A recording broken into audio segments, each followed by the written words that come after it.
for me to be absolutely clear that the first duty of my government is security and defence, to make clear our unshakable support of NATO, and, of course, to reiterate, as I did to President Zelensky yesterday, the support that we will have in this country and with our allies towards Ukraine.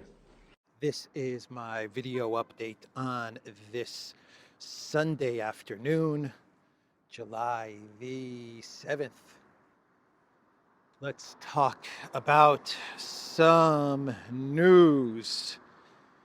And today we have the second and final round in the elections in France, the parliament elections. And the big story is whether National Rally and Marine Le Pen will be able to win a majority in the parliament, or if all the other parties will successfully align against her. Macron's party, the left, the communists, the anarchists, everybody is conspiring and agreeing to align against Marine Le Pen, because you cannot have a far-right National Rally win the majority in Parliament. You can't have that, can you? What does far-right even mean? Where did they come up with that word, the scriptwriters? Far-right. It's not right. Far right, like right, far right. That's scary, to be far right. Far left is okay, but far right, very scary stuff. Can't have any far right. So that's the big story. And Macron's days in power are dwindling. Little Napoleon is seeing his power slip away with each passing day. You know what broke Macron? Project Ukraine, that drove Macron crazy, absolutely. But you know what really broke little Napoleon? Africa. That really broke Macron. The fact that France was pushed out of Africa, that drove him crazy. And there are reports that Mali, Niger, and Burkina Faso, they are setting up a type of confederation union or confederation alliance. And they're going to not deal with any of the ECOWAS stuff. And it looks like what they're going to do is work slowly. It's not going to be easy, but over time, it looks like they are going to work to move towards the multipolar world, BRICS and all of that. So Mali, Niger, and Burkina Faso are creating a type of confederation union or alliance or something like that. And it was Niger. Niger broke Macron. Yeah, absolutely. So let's talk about, we have to talk about Professor Biden. I know, more Professor Biden drama. Will he stay or will he go? Girl, you got to let me know. Should I stay or should I go? That is the question for Professor Biden. He says he's going to stay. He is giving speeches, making statements. He's not going anywhere, he said. It will take an act of God to remove me, said Biden. An act of God, or 10% for the big guy, whichever comes first. Maybe 20% for the big guy. And then he may decide to step aside. Oh man, who knows what deals are being brokered right now or being negotiated to figure out how to convince Biden to step aside, to stand down. I'm sure there's a lot of negotiations going on. The donors definitely want him gone. More donors came out yesterday and said, no way are we going to support this guy for the 2024 November election. Money talks. Money is going to decide if Biden stays or goes. But I wouldn't be surprised if the Biden oligarchy, they're negotiating with the forces that want Biden to step aside, and they're negotiating some kind of a deal. That would not surprise me. Or maybe Biden does stay. Maybe he manages to remain as the candidate and lasts all the way until November 2024. Who knows? Some days I wake up and I read the news and I say, Biden's cooked, stick a fork in him, he's done. Other days I listen to his statements and everything that's coming out of the Biden oligarchy, and I say, okay, this guy's staying. It's going to take an act of God. Well, I don't see that happening to remove Biden. So we will continue to wait and see. You have to imagine that in a week or two, this is going to have to resolve itself. I cannot see this going to the convention and this being decided at the convention, though. You know, maybe that is also the plan. I don't know. Maybe they're going to go to the convention, and at the convention, Biden's going to say, yep, I'm out. Kamala, you're in. Who knows? That's also possible. We are living in crazy times. Crazy times. So the Wall Street Journal, they put out a report. And the Wall Street Journal, they said that the radio interview that Biden gave the other day, I think it was to a Philadelphia station, that the questions were given by the Biden White House to the radio station that interviewed Biden. So the Biden White House actually gave the questions that were going to be asked to Professor Biden. I'm shocked. Not really shocked. You know what? Let's go inside. Let me show you a robotic arm, a robotic hand inside of this building right here. But yeah, the questions are scripted, and they're given to the person interviewing Biden. I'm stunned. What a surprise. I think all of us called this like 3 years ago, that Biden is basically, he knows the questions.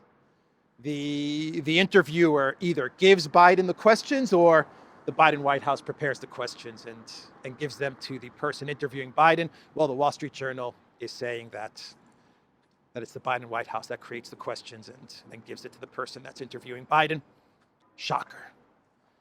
A shocker. And the Biden White House said, after the Wall Street Journal article came out, the Biden White House came out with a statement and said, we're going to stop doing this. We're going to stop providing questions to the person that's interviewing Biden. Yeah, right. Yeah, right. Oh, man. So many truths are being revealed. So we're going to have the big NATO summit in 2 days, I believe July 9th, right? And the reports are that Biden is going to be Biden is going to be meeting with Elensky, mano a mano, one-on-one, bilateral meetings between Biden and Elensky. Yeah, right. Oh, yeah. Biden is going to be sitting down with Elensky, and they're going to be meeting to discuss Project Ukraine. Yeah. But it has to be between 10 and 4 o'clock. If it's 5 o'clock or 6 o'clock, then, Biden shuts down.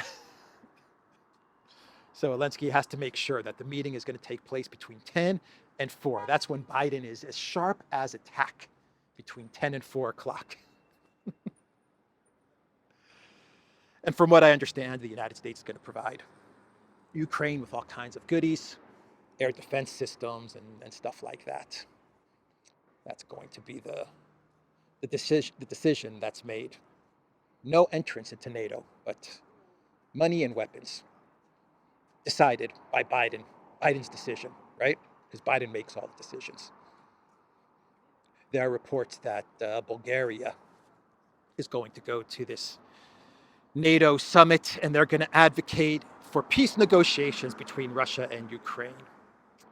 At the upcoming NATO summit in Washington, acting Prime Minister Dimitar Glavchev announced that Bulgaria will propose initiating peace talks between Russia and Ukraine. Glavchev emphasized. That's good.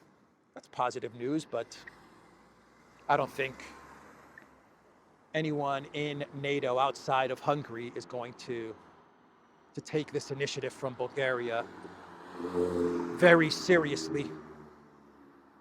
It'll get shot down, whatever proposals from Bulgaria for peace negotiations, they're just going to get shot down. Except from Hungary. But Hungary, you have Orban, Fico. Who knows, maybe Bulgaria starts to come around to Orban's way of thinking. You do have momentum shifting a bit. It's going to be slow, it's going to take time, but you definitely have momentum shifting towards some sort of negotiation taking place. So Peter Szijjártó, the foreign minister for Hungary, he said that some big things are going to happen this week, some big announcements.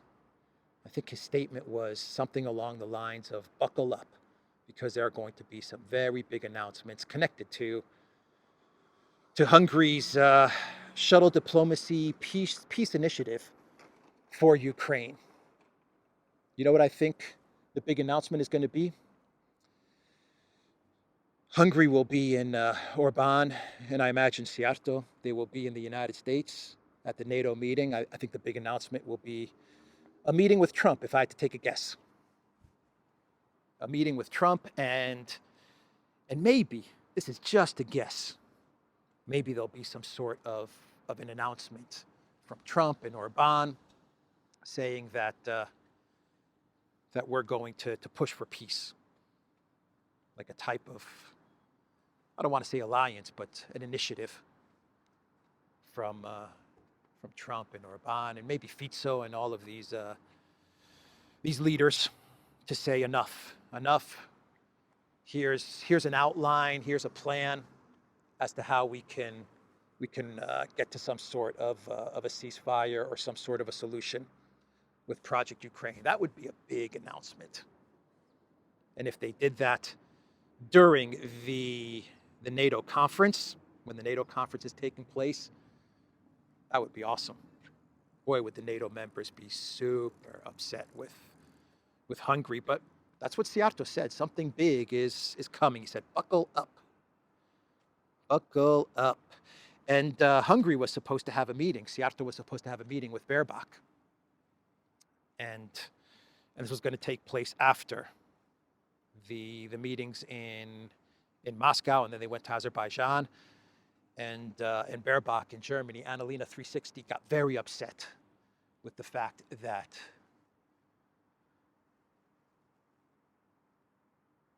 Orban and Szijjártó went to Russia and met with the Putin. We forbid you to search for peace, to negotiate with Russia and try to find peace. We forbid you. How dare you? How dare you, Hungary, try to find a peaceful solution to Project Ukraine? So Annalena was very, very upset with Szijjártó. So what does Hungary do, and what does Szijjártó do? Well, they cancel the meeting with Baerbock. The Hungarian government cancels a meeting with German Foreign Minister Annalena Baerbock at short notice. Viktor Orban's visit to Moscow had previously sparked tensions.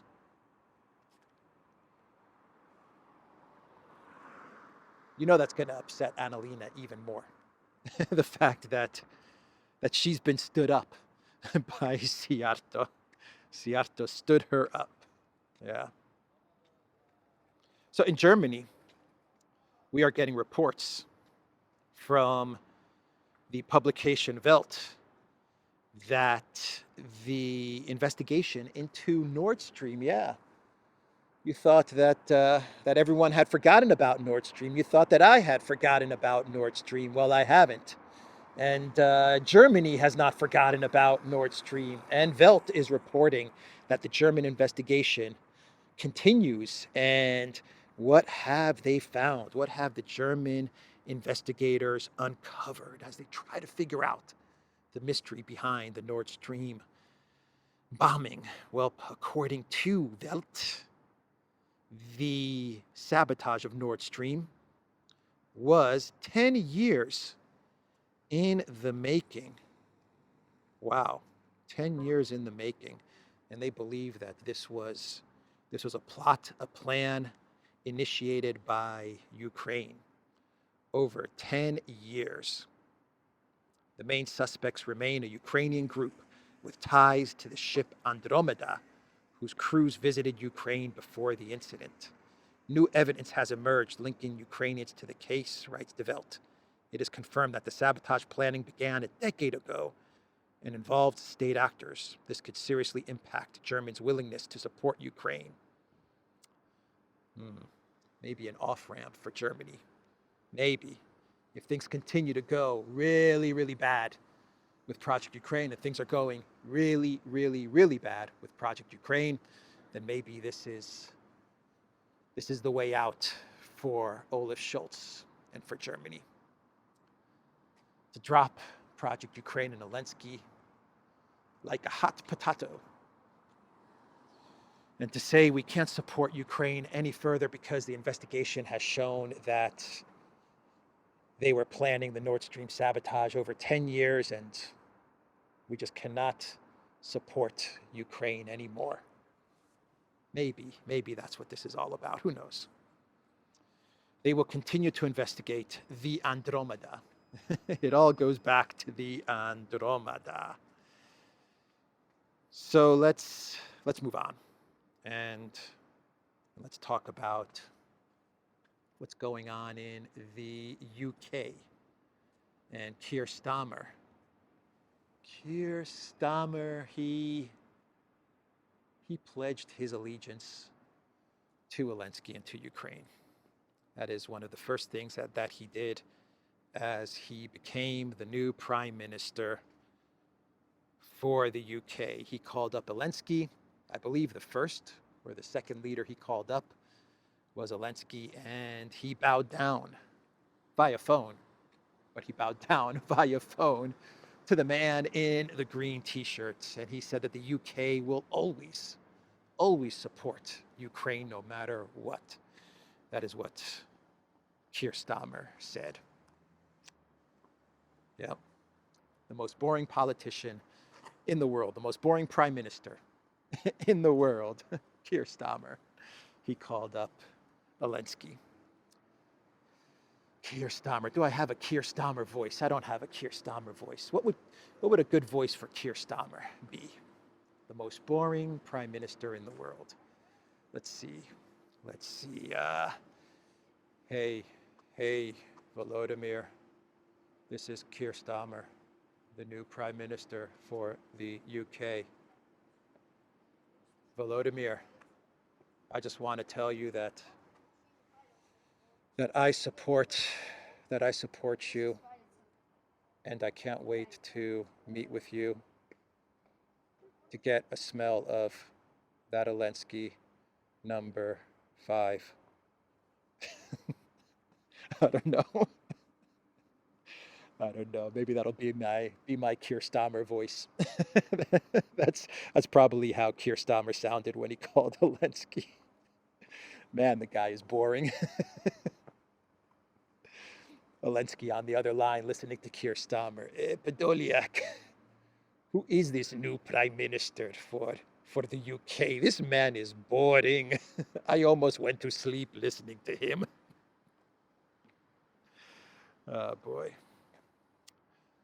So from what I understand, there's going to be some cat troubles. Is that true? At 10 Downing Street? Larry the cat is 17 years old, from what I read. And Keir Starmer is bringing his own cat to 10 Downing Street. And I believe the Daily Mail is reporting that there might be some tension between Larry the cat, and I think Keir Starmer's cat is called Jojo the cat. But yeah, that's what the Daily Mail was reporting. So let's do some clown worlds, I guess, and we'll wrap up a very relaxed Sunday video. So the Latvian military, they are going to start writing the word Russia with a lowercase r. Yep, that is what the military in Latvia is going to start to do.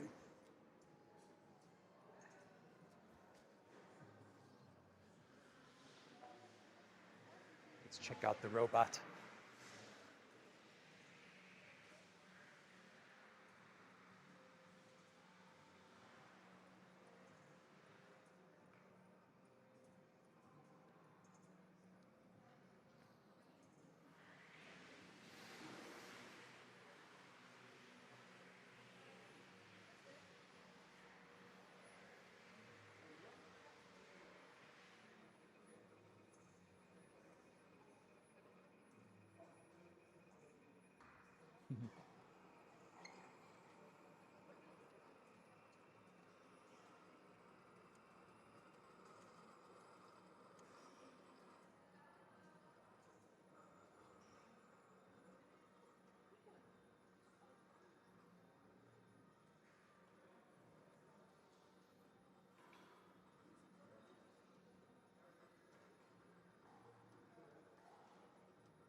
Very interesting. Very cool. So yeah, from now on, Latvia is going to write Russia with a lowercase r. Game over for Russia, man. Game over. Now that they're going to start writing Russia with a lower r.